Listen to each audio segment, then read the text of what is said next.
Hey, what's going on? It's your Monday episode of Locked On Raptors, and on today's show, I am joined, as I usually am on a Monday, by Vivek Jacob of Raptors.com.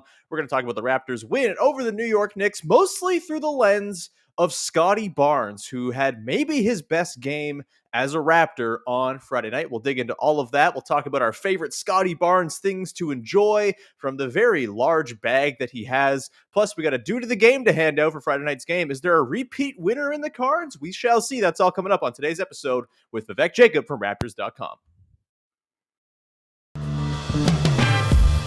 You are Locked On Raptors, your daily Toronto Raptors podcast, part of the Locked On Podcast Network, your team every day.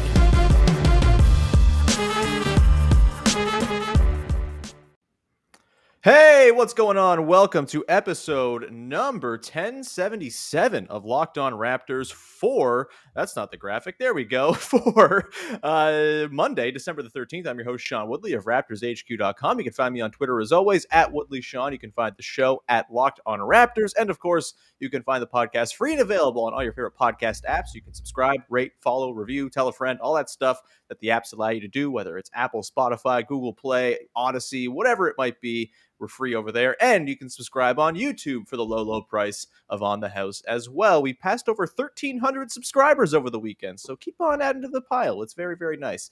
As always, again, thank you as well for making us your first listen of the day. Today's show is brought to you by PrizePicks. You can check out PrizePicks.com, use the promo code NBA, or go to your app store and download the app today. PrizePicks is daily fantasy made easy. Use that promo code NBA.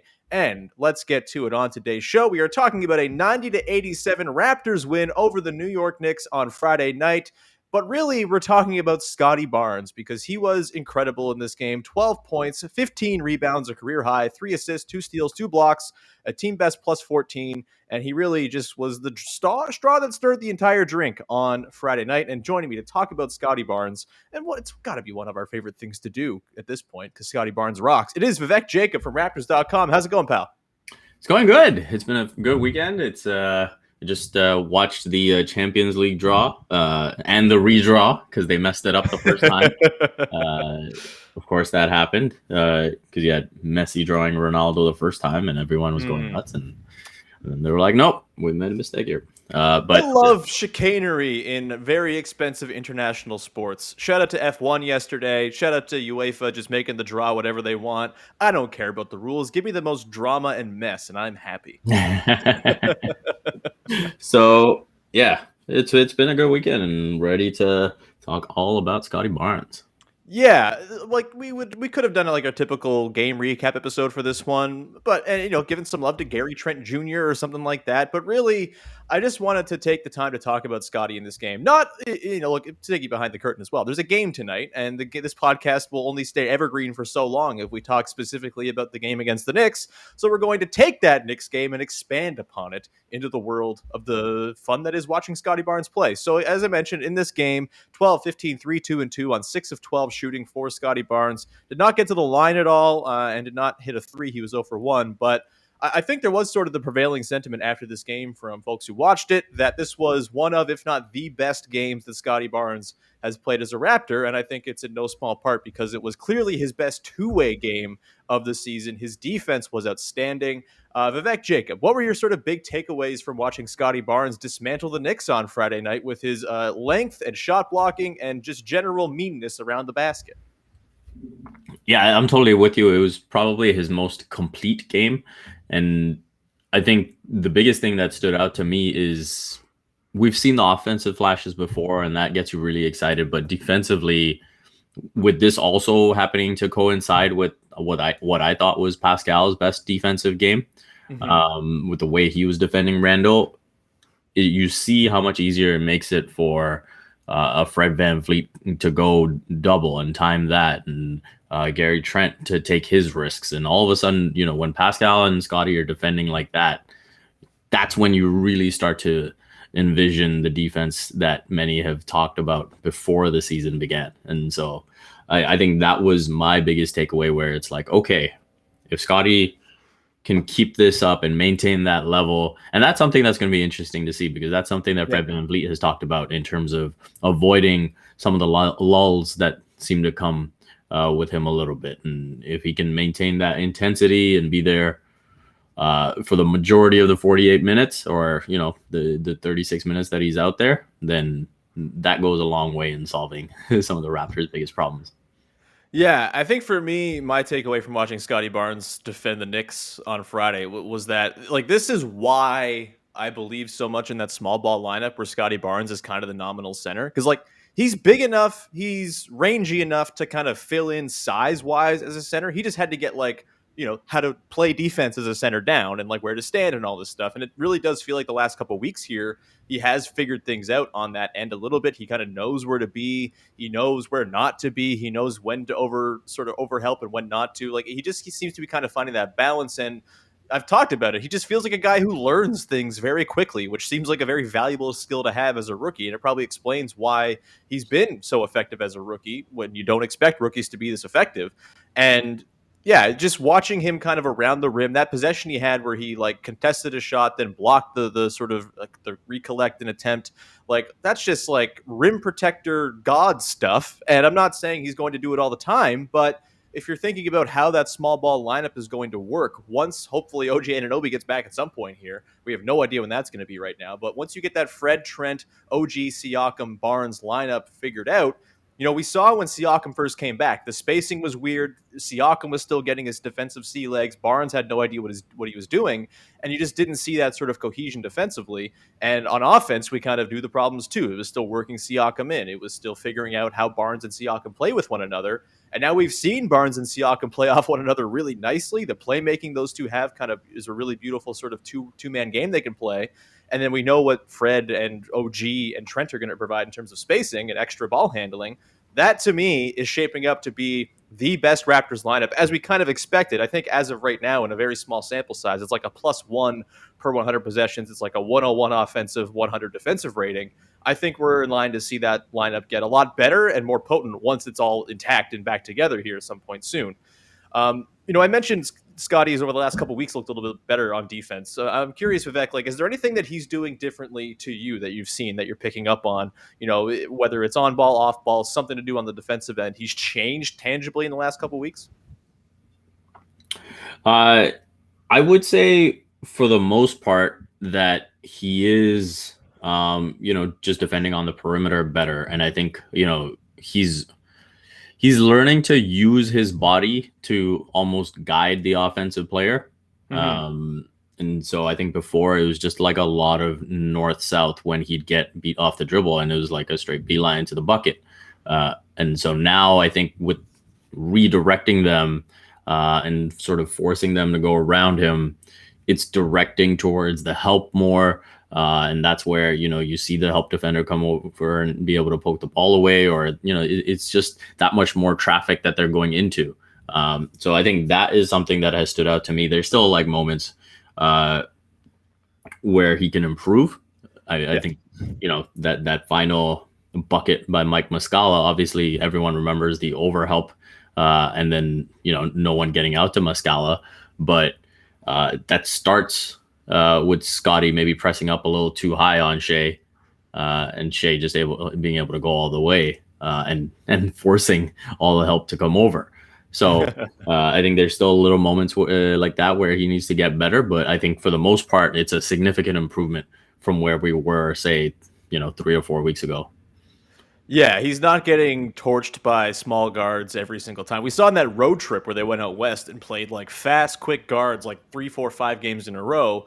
That's where the sort of nadir of his defensive season came. And since then, it seems like he's kind of bounced back, adjusted, and again, learned very quickly how not to get burned, which is pretty fun and cool. And, you know, we'll see. That's kind of an interesting test tonight against the Kings. You know, De'Aaron Fox is the type of guy he has struggled with. Maybe we see some of that progression potentially in that one-on-one defense from Scottie Barnes. Also worth noting, over the last 6 games, your Toronto Raptors, number 3 in the NBA in defense behind only the Grizzlies and the Warriors. And that's quite good. Over the last 8 games, they're also 8th. So they've kind of bounced back a little bit here, up to 16th in the NBA overall after that really brutal stretch where they fell down into the deep 20s. And Scottie Barnes turning things around, not an insignificant part of that over the last couple weeks here. We're going to continue on talking about Scottie Barnes. I kind of want to just dive into the joy that is watching Scottie Barnes, because I find myself looking forward to watching him play every single day. Like, it's 10 o'clock in the morning on Monday, and I'm thinking 9 hours ahead, like, oh my God, we get to watch Scottie Barnes play basketball tonight, and that rocks. We're going to get to that in 1 second and kind of dig into our favorite Scottie Barnes-isms. But before we do that, I want to tell you about our friends over at Direct TV Stream. Does this sound familiar? You've got one device that lets you catch the game live, another that lets you stream your favorite shows, and you're watching your highlights on your phone for sports, and you've got your neighbor's best friend's login for the good stuff. Well, I want to tell you about a way to get all of that entertainment away from those like 6 different apps you got cooking.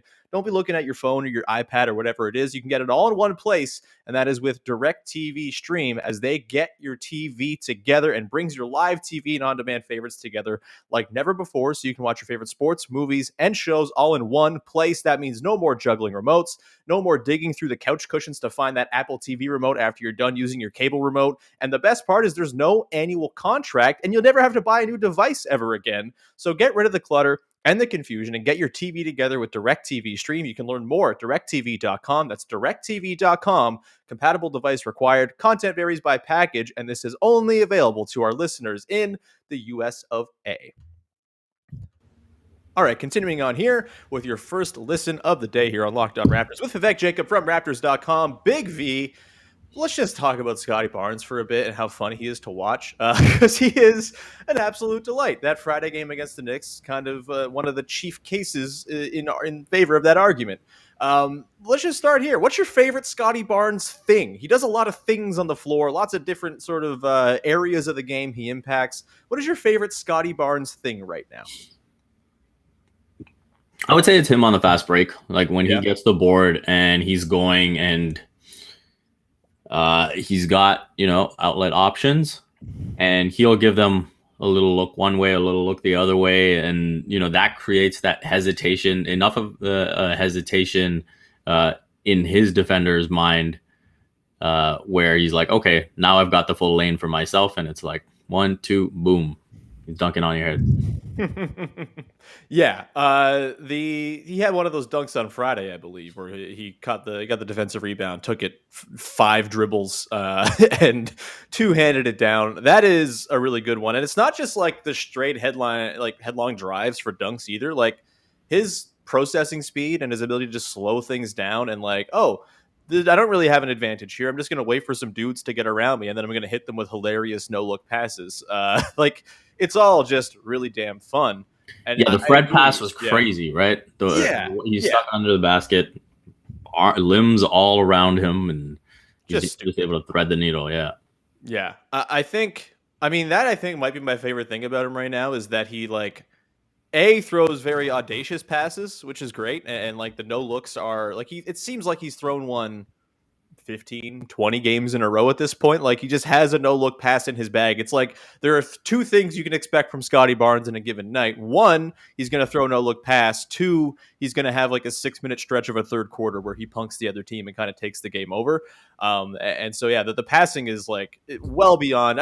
We knew he was a good passer coming in, but like the processing speed as a rookie and kind of just seeing all the passes out there, it's pretty impressive stuff. And I guess he has an advantage too, because he's enormous. He can kind of see over the defense as well.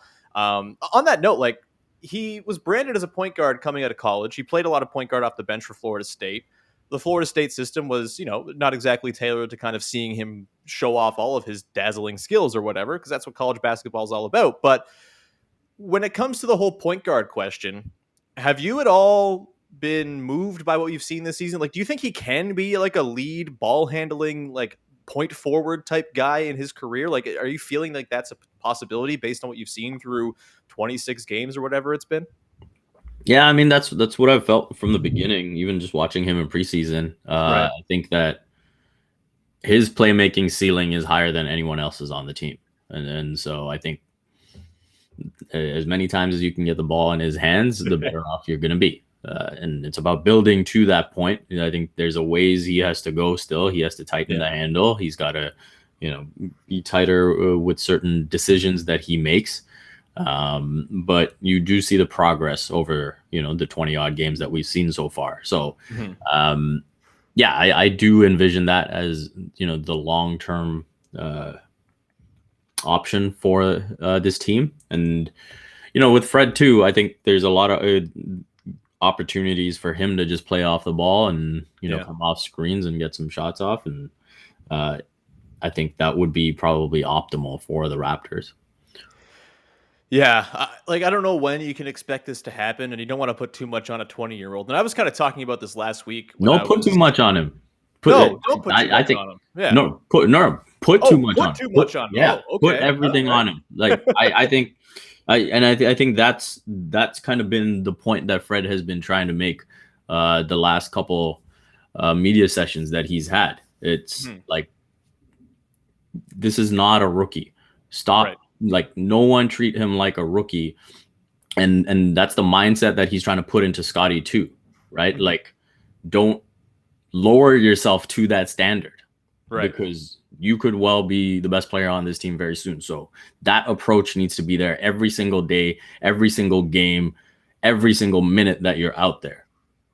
And the sooner he starts believing that he is the best, the best player on the court, every minute that he's out there, the sooner he's actually going to get there. Yeah, I guess my like hesitation of putting too much expectation is more on like the fan side of things. Like, don't heap too much expectation of him becoming something within a short amount of time, because that seems unfair. But maybe it's not. If Fred VanVleet's talking, No, that's totally fair. Yeah, I mean, totally fair. So on that thread, then, like, when do you think it's realistic to expect that he will be the best player on the team? I was kind of thinking about this last week when I was thinking about the Domantas Sabonis thing and sort of throwing ideas around during that episode I did on Friday. If you haven't listened yet, go listen to my chat with Tony East. I did a little monologue segment off the top, sort of digging into why the Sabonis thing makes a lot of sense, but also is kind of tricky on the timeline. And I kind of think Scottie Barnes is actually the reason why you do or don't do that deal, is because, like, Domantas Sabonis is not going to be your best player, but if you can slot him in as your second or third best player because Scottie Barnes has ascended to be the best player within the next couple of seasons, then that changes the calculus of whether or not you make a deal like that. Do you think it's fair to expect that within 2-3 years, Scottie Barnes, now that he's kind of showing this, defensive side of his game, which we kind of knew was there, but, was obviously catching up to the NBA speed. We've seen the sort of ahead of schedule offensive repertoire as well. Like, what is a realistic timeline to expect Scottie Barnes to be the best player on the Raptors, Big V? Yeah. So first off, to clarify, when I say put as much as you can on him, I'm talking about the coaching side of it, the player expectation side of it. Whether it's a Fred VanVleet or Pascal Siakam, encouraging him and pushing him to do more. Right. From the fan side of it, we've just got to let things play out. And let things take their course. And so I think with Scottie, reasonable expectation, I would say 2-3 years. I've said before on this podcast that by the end of his rookie contract, I expect him to be, in the conversation for all NBA teams. So I think, he's going to get there. And again, the more reps you give him, the sooner he will get there. And I think he is, because he has that all unselfish nature. And, I don't want to call it stepping on people's toes, but rather just like having that respect for other people's skill sets. He maybe, defers a little bit. And I think when he gets to that point where he realizes that, he can be the most impactful player on the court at all times. Even right now, if you look at his individual game, you might not say that that's the best player on the team, but you can certainly see the path to him, being the most impactful player, by season's end even. Yeah. That's a really good point. He's very good. It's a real delight to watch this dude, and I'm excited to see. Like, we're only a third of the way into his first season. There's so much more ground to be covered here, and it feels like every single week there's like, oh, this is a new achievement unlocked type thing with him. And it's been one of the true delights of watching this basketball team. And frankly, it's why I still just can't really bring myself to worry about the record, because ultimately the record is noise compared to what Scottie Barnes is doing when you're talking about championship equity down the line. This ain't a championship season, that's cool. If Scottie Barnes is going to look like this, that gets you pretty excited about what should come down the line and kind of allow you to enjoy everything else that's going on this season as well, I would argue. We're going to finish up. That's going to do it for Scottie Barnes talk today, unless he comes up in the next segment, which I don't think he will, because we've already talked about who's coming up in the next segment before this. But this is an episode after a game, and so we have to do the dude of the game, the segment everybody's talking about, the guy who we have not really talked about, who was a big contributor to the Raptors win on Friday against the New York Knicks. We will get to that in 1 second here. But first, got to tell you about our friends over at Built Bar, who are amazing and are making the best tasting protein bars money can buy. It really is the protein bar that tastes like a candy bar, and it is delicious and healthy. You get a ton of flavors to choose from, whether it's the classics like mint brownie, cherry, or double chocolate, or the limited time flavors that pop up all season long. You've got caramel macchiato, I think, is on the site right now. Lots of different holiday flavors and themes that you can go and pick up. And because it's the season of peace and love, don't forget to bring Built Bars to the people that you love as well. Bring them to the potluck you're doing or something like that. I one time had a friend whose thing that he would bring to potluck dinners was a platter of chocolate bars purchased at the gas station that he would then cut up and stack in a nice little pyramid. Lovely, lovely party favor. I would recommend you do that with Built Bars as well. It's a wonderful way to feel good about eating all that sweet, because it's really not that indulgent. Really, you get high protein, low carbs, low sugar, all that good stuff. I highly recommend checking out Built Bar if you want that sort of sweet thing replacement throughout the off season. And if you like marshmallowy stuff around the holidays as well, you need to get your hands on some Built Bar Puffs. They're light, fluffy, marshmallowy through and through, and you get different flavors all covered in chocolate. They taste so good, you won't believe that they're also filled with protein. Go to built.com, use the promo code LOCKED15 and get 15% off your order. That is the promo code LOCKED15 at built.com for 15% off. Go do it. And today's show is brought to you by our pals over at BetOnline.ag, who have you covered all season with more props, odds, and lines than ever before as the football season continues to march towards the playoffs. BetOnline remains your number one spot for all the sports action this season. Head to our new updated desktop or mobile website and sign up today and receive a 50% welcome bonus on your first deposit. Just use the promo code LOCKEDON to receive that bonus, meaning if you put in $100, you get $150 to play with. That is a great, great deal, from basketball, football, NHL, boxing, and UFC, right to your favorite Vegas casino games. Don't wait and take advantage of all the amazing offers available for the 2021 season. BetOnline is the fastest and easiest way to bet on all your favorite sports. BetOnline is where the game starts. All right, Vivek Jacob, let's round it out with the segment everybody's talking about. It's the dude of the game, the guy who contributed to a win or a loss, a Raptors game, who was sort of an unsung hero. We probably could have given this one to Scottie Barnes to stay on theme, considering what he did on the defensive end of this one. It was extreme dude behavior, but we've given Scottie enough airtime for today. We'll save some Scottie love for tomorrow. Let's dig into it, though. Vivek Jacob, you are the guest. I have given you the leeway to select the dude of the game. Who do you got? That's a lot of pressure. That's a lot of responsibility. It is the segment everybody's talking about, so everyone will be talking about your answer here. So make sure you get it right. I'm going with Justin Champagnie. I think it is very rare that you can see someone have a positive impact on the game with the Sam Mitchell line 0-0-0-0-0.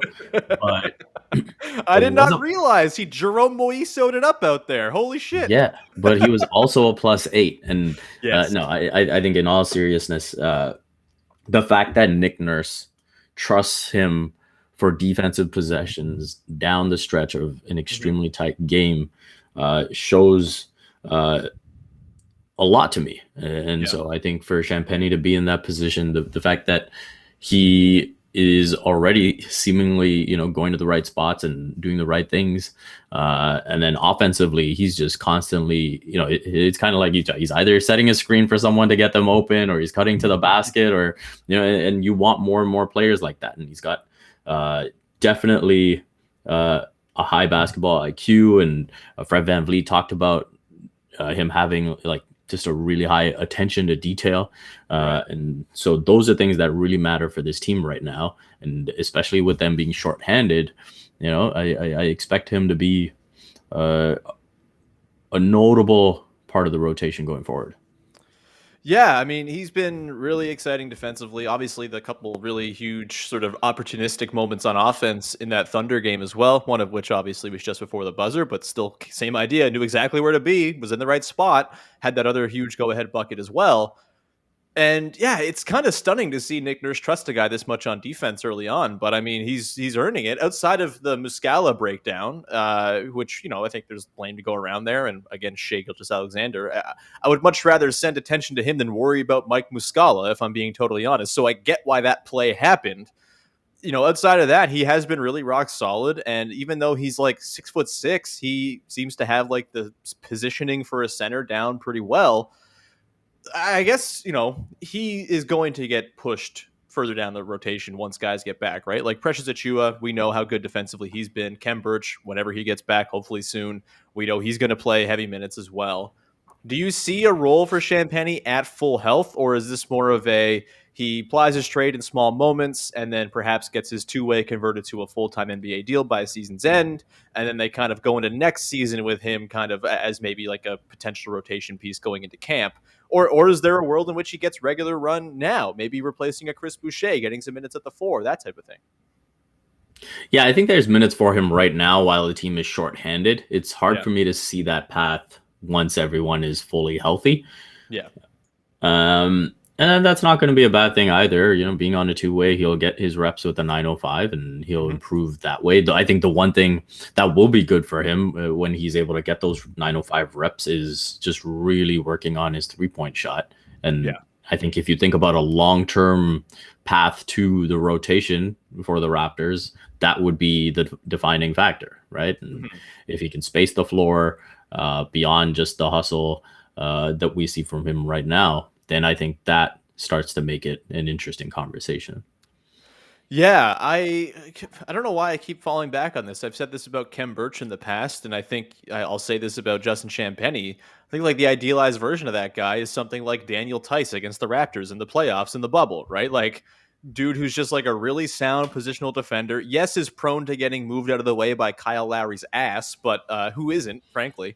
And those like 1 or 2 corner threes he knocked down in those games were absolute backbreakers because you're kind of funneling the action to Daniel Tice because he's Daniel Tice. And when he burns you, it just is an absolute killer. I could kind of see that being the case with Champagnie. There's a lot of high usage guys on this team. If he's playing within that construct, I could certainly see him becoming like that's maybe sort of his pathway here to NBA success. And look, not everyone's going to be a star. Some people got to be Daniel Tice's circa 2020, and that's okay. But is that like sort of lowballing him on what he can be? Like maybe that's not high enough in terms of shooting for the stars with him. But to me, that feels like a pretty good sort of avenue for him to realize regular NBA minutes and potentially earn some money down the line. Yeah, I think that's the short-ish term outlook for him. But I think the big difference would be the fact that he's 20 years old. And so if he can get to a point where he has a three-point shot, say even a couple of years from now, then okay, where you take your game from there at 6'6", can you build a bit of on ball, some 1 or 2 couple moves that can get you by defenders, maybe create your own shot. I'd say there's a wider, array of options available to him at his size than there is, say, to Daniel Theis rounding out his offensive game. So I think, the theoretical ceiling would be higher, but I think they have very similar sort of next steps in helping the team. Makes sense. That's going to do it for Rookie Day, apparently, on today's episode of the podcast. Sorry, Delano Bent, we did not get to you. He's looked a little bit rough lately. Maybe some 905 seasoning would be good for him, and he's getting plenty of it. But that is going to be where we leave it off for today. Congrats to Justin Champagnie on his second straight due to the game win. Moving up the leaderboard, baby. I have to get some graphic made with the updated leaderboard sometime soon here. I keep slacking on that, but I'll get that taken care of. Vivek Jacob, thank you so much for being here today, buddy. It's lovely to chat with you as always. Anything you would like to promote for the good people out there? Yeah, I mean, I should have a little Champagnie piece coming out, so nice and convenient there. Nothing, you chose big featurey or anything. Expressly to plug your stuff. Unbelievable. I respect the lack of shame. So there's that you can look forward to. My latest Olympic feature is out, and it's on Marielle Thompson from Ski Cross, and she's one of Canada's great skiers of all time, and just her preparation coming into these Olympics. I mean, so her story is actually kind of crazy because 2017 leading into the 2018 games, she tore her ACL and she recovered in time to compete in the Olympics in 4 months. Jeez. Which, we know how long it takes in basketball. So for her to find a way to do that is insane. And she tore her ACL again right before these Olympics, but more of a timeline now. So just sort of going through that deja vu with her was a great conversation. And probably tweet out the piece shortly and you can check it out. Olympic V. Be sure to check out Olympic V's work. It's wonderful stuff. And ski cross. Boy, what a cool ass sport. Terrifying to watch, but also truly thrilling. My favorite day of the Olympics every year. I'm looking forward to that. Either way, that's going to do it for today's episode. You can find me at Woodley Sean. Subscribe, rate, review, tell your friends, all that stuff. Your podcast, this podcast is free on all your favorite podcast apps. And you can also subscribe on YouTube. So please go ahead and do that. Even if you're not going to watch on YouTube, just do it to help us juice the stats. That's okay. That's allowed. It's very helpful when you do that as well. And that will do it. We will talk to you again tomorrow. I'll be breaking down the game against the Kings, probably a solo episode later in the week. Katie Heinel's going to pop on. Friday, Jamar Hines from TSN is going to pop on and talk about the game against the Bulls. If it happens, we'll see. The Bulls are kind of mired in some COVID hell right now. The whole NBA is teetering in a very terrifying way, but we can get to that another day. Until then, thank you so much. Stay safe out there. We'll talk to you again on Tuesday with another episode of Locked On Raptors. Bye-bye.